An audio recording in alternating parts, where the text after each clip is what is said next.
আমি তার মতো এমন কিপটে লোক জীবনে দেখিনি। সে মাংস কেনার জন্য সুপার মার্কেটে গিয়েছিল।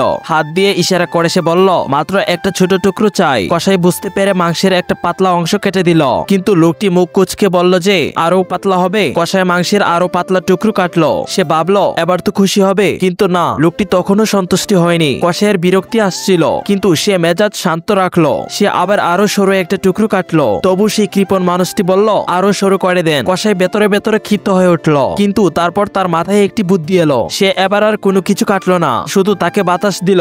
সে সেটা ওজন মাপার যন্ত্রে রাখলো এবং হাসি মুখে তার হাতে তুলে দিল।